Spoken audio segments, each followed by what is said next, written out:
Moi, je voudrais un tout petit peu analyser surtout les articles qui concernent le droit de préemption, l'article concernant la taxation des résidences secondaires.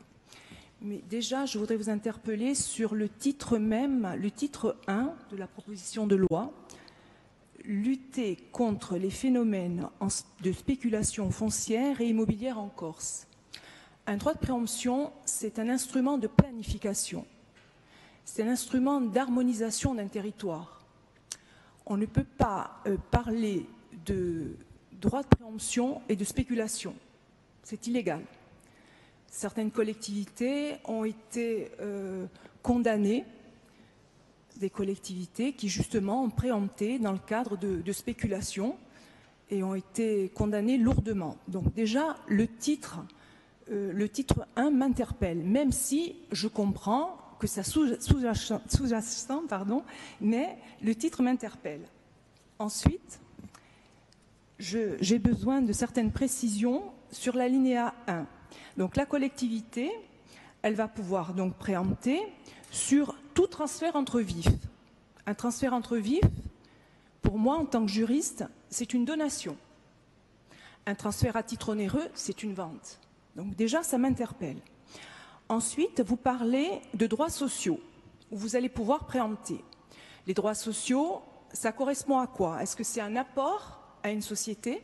Est-ce que c'est une cession de part? Donc, on a besoin de précision.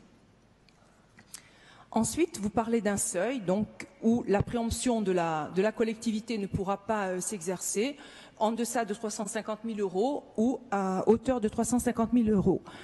Une exonération également en matière de donation en ligne directe et en ligne collatérale jusqu'au 4e degré, c'est-à-dire le petit-neveu. Très bien.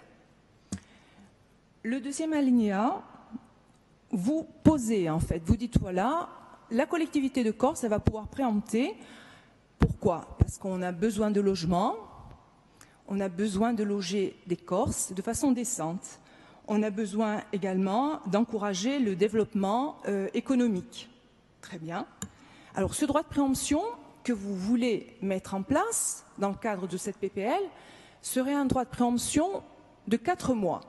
Alors, sur la base, vous me dites une fois que les autres droits seront purgés, c'est-à-dire vous faites référence à l'article L 210-1 du Code de l'urbanisme. Alors, moi, je vais vous prendre un exemple, Monsieur le Président. En tant que professionnel, quand j'ai une vente, donc je regarde dans le cadre d'un certificat environnemental si la commune a instauré un droit de préemption. Si la commune a instauré un droit de préemption, je vais ouvrir ce droit de préemption à la commune. C'est-à-dire que je vais proposer en priorité la vente à la commune en indiquant dans le cadre d'un document le nom du vendeur, le nom de l'acquéreur, la désignation et le prix. La commune, elle va avoir 2 mois pour préempter. Si dans le délai de 2 mois, elle me donne une réponse en disant « je ne préempte pas », je ne peux toujours pas instrumenter. Parce que le délai de 2 mois est contraint, c'est-à-dire qu'il faut attendre le terme des 2 mois, parce que la commune peut revenir sur sa décision. Donc, première chose, j'ai la préemption de la commune à purger. Mais après la préemption de la commune, je peux avoir une SAFER. Une SAFER, c'est 2 mois. Donc 2 mois plus 2 mois, ça fait 4 mois. Sauf que la SAFER, quand vous ouvrez le droit à une SAFER, elle a une possibilité de vous demander un complément d'information. Et quand elle vous demande un complément d'information, le délai repart. Donc nous sommes à 4 mois. Donc 2 plus 4, ça fait 6. Supposons, on va aller jusqu'au bout, supposons qu'il y ait le droit de préemption du Conservatoire du littoral, 3 mois. Ça fait 9. Et là, j'arrive au super droit de la collectivité, 4 mois. Ça fait 13 mois. 13 mois. Quand j'arrive au super droit de la collectivité, je vois que vous indiquez, parce que contrairement à une SAFER, quand on vous ouvre le droit, vous n'aurez pas de possibilité de réviser le prix. C'est-à-dire que vous êtes tenu d'acquérir le bien au prix proposé. Et là, je lis, à défaut d'accord, cette valeur est fixée comme en matière d'expropriation. Alors là, je vous dis non. Parce qu'un droit de préemption, c'est un contrat gracieux. C'est un contrat entre deux personnes qui sont d'accord sur la chose et sur le prix. L'expropriation, c'est contentieux. C'est contentieux. Ou alors vous voulez dire, eh bien, quand on va nous soumettre le droit de préemption, nous, collectivités, on va saisir le juge de l'expropriation qui va à ce moment-là fixer le prix. Mais moi, qui suis vendeur, je peux dire, mais à ce moment-là, je retire mon droit de préemption. Je peux le faire. Je peux le faire. Bien. Hier, le président Biancucci, dans le cadre du budget, nous a fait voter les droits d'enregistrement, les droits de publicité foncière. Vous nous avez fait voter le taux, Monsieur le Président. Vous avez dit le taux sera de 4,50%. Ce taux-là, ces droits de mutation sont perçus quand nous faisons des ventes.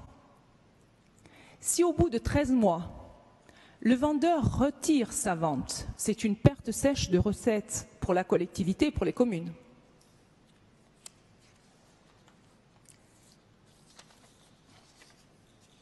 Excusez-moi. Bien. Alors, pourquoi je vous dis tout ça? Parce qu'en fait, j'ai cru comprendre qu'il n'y avait pas de subdélégation de droits. C'est-à-dire qu'on est obligé de purger tous les droits qui sont là. Et encore, c'est vrai qu'on a des problèmes entre la loi montagne, le littoral. Donc, c'est pour ça qu'on peut avoir des chevauchements de différents droits à purger. Donc, ça, c'est mes premières interrogations. Sur l'article 2, concernant la taxation. Alors, concernant la taxation des résidences secondaires. Alors là, je dois dire que je ne vois pas très bien. Bon, déjà, la dichotomie entre résidence principale. Bon, la résidence principale, très bien. La résidence secondaire, où ça me gêne, c'est les résidences secondaires familiales des Corses. Bon, vous avez mis un seuil de 350 000 €. Enfin, je suis assez sceptique là-dessus. Vous exonérez de la taxation. Je vois que vous visez le décret sur la publicité foncière du 4 janvier 1955. Dans son article 28, ce sont, je suppose, les biens qui ne sont pas titrés. Je suppose que c'est ça, Monsieur le Président. Ces biens-là ne seront pas soumis à taxation. Donc cette taxation, qui serait donc de 1% sur la valeur vénale. Alors, moi je voudrais savoir, Monsieur le Président, comment vous allez déterminer une valeur vénale? Moi, une valeur locative, je sais ce que c'est. Parce que sur une valeur locative, il y a une taxe foncière. Une valeur vénale, je ne sais pas comment vous allez arriver à la déterminer.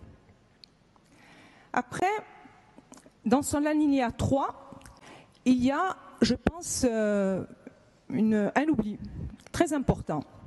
Sont soumis à cette taxe les personnes physiques ayant leur domicile fiscal en France, ainsi que celles qui n'ont pas leur domicile fiscal en France. Ça veut dire que toutes les sociétés qui sont propriétaires de résidences secondaires, et en Corse, Dieu sait s'il y en a, seront exonérées de cette taxe.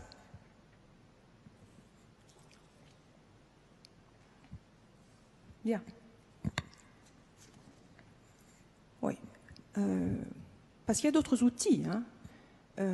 Une commune, par exemple, elle peut demain, dans le cadre d'une délibération, instaurer une taxation sur les terrains qui sont devenus constructibles dans les délais de 18 ans, et c'est la première cession, et elle perçoit une taxe, vous le savez, monsieur le maire, elle perçoit une taxe quand même de 10% sur 3/4 du prix. C'est pas rien, c'est une ressource. Ça, c'est factuel. Et ça existe.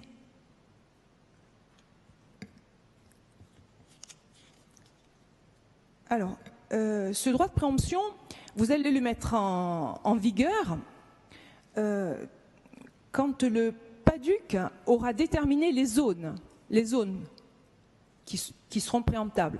Alors moi, ça me gêne un peu parce que j'estime qu'un maire sur sa commune, il connaît son territoire et il sait comment il va façonner son territoire. Pourquoi remonter toujours à la collectivité? Pourquoi ne pas faire confiance aux maires qui, jusqu'à aujourd'hui, bon, avec les outils, ils n'ont pas toujours les outils. Ils n'ont pas toujours les outils. Hein?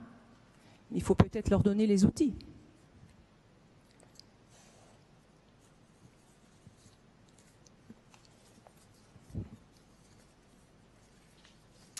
Après, la question que je me pose, c'est, vous allez préempter. Est-ce que vous avez quantifié à quel moment toutes ces préemptions que vous allez faire vont avoir une incidence sur le prix? Pardon de vous rappeler une chose, Monsieur le Président. Il y a une préemption à Cavallo. Est-ce que vous pensez que ça a changé la spéculation à Cavallo? Moi, je me pose des questions. Moi, je lis, je trouve que ça va être difficile à mettre en place. Je me place du point de vue du professionnel, mais aussi du point de vue politique. Il y a beaucoup de carences dans cette proposition de loi. Je pense que ça nécessite un gros travail en amont. Il y a beaucoup de manques.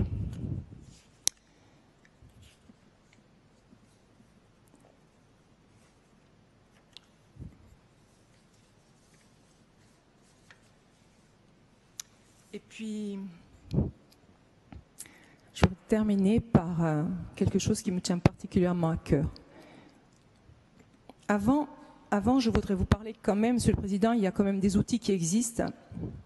Et j'ai l'impression qu'on est autiste dans cette Assemblée. J'ai parlé du bail réel solidaire. Bon nombre de territoires mettent en musique, je dirais, ce bail réel solidaire. Mais il y a un autre outil qui, sur le territoire, pourrait être intéressant, c'est le démembrement de propriété et la vente d'un usufruit temporaire. Alors, je vous explique un peu le fonctionnement. Vous pouvez avoir une maison de village. Les héritiers n'ont pas les moyens de la rénover. On vend temporairement l'usufruit à une personne. Ça peut être un entrepreneur, mais ça peut être aussi un particulier qui a les moyens. Cet usufruit est vendu pendant 10 ans. Donc la maison est rénovée, elle est louée, donc l'amortissement se fait avec le loyer. Au bout de 10 ans, le nu propriétaire récupère cet usufruit sans aucune fiscalité. Ça a du sens, c'est des mesures. C'est des mesures. Et ça, on peut le faire même au niveau à une échelle beaucoup plus importante, un petit programme. Où vous avez par exemple une personne qui est à 10 ans de la retraite, mais qui n'a pas les moyens d'acheter la pleine propriété d'un bien. Elle achète la nue propriété. L'usufruit peut être acheté par un office social pendant 10 ans. Et au bout de 10 ans, cette personne, elle récupère son bien sans aucune fiscalité et ça lui fait une poire pour la soif pour sa retraite. Donc il y a des mesures qui existent.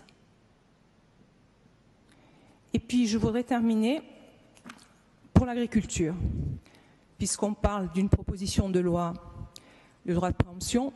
En janvier, j'ai porté une motion sur le contournement du droit de préemption de la SAFER. Je n'ai pas été trop entendue, il y a une petite commission, mais bon, j'en dirai pas plus. Il y a sur le bureau de l'Assemblée nationale quelque chose qui existe.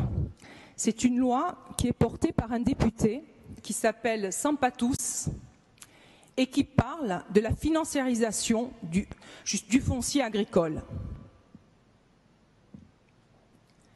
Pourquoi nos députés n'ont pas pris le chemin là pour aider nos agriculteurs? Oui, Monsieur Biancucci, oui. On peut parler de certaines choses, on peut travailler. Donc on peut dire, nous voilà les difficultés que nous avons en Corse en matière agricole. On ne peut pas installer des jeunes agriculteurs parce qu'on n'a pas suffisamment de terre. Parce qu'il y a des contournements au droit de préemption de la SAFER. Je vous en ai parlé. Donc, il y a une loi aujourd'hui qui est sur la table, sur le bureau de l'Assemblée nationale. On peut travailler avec tout le monde. Voilà, merci.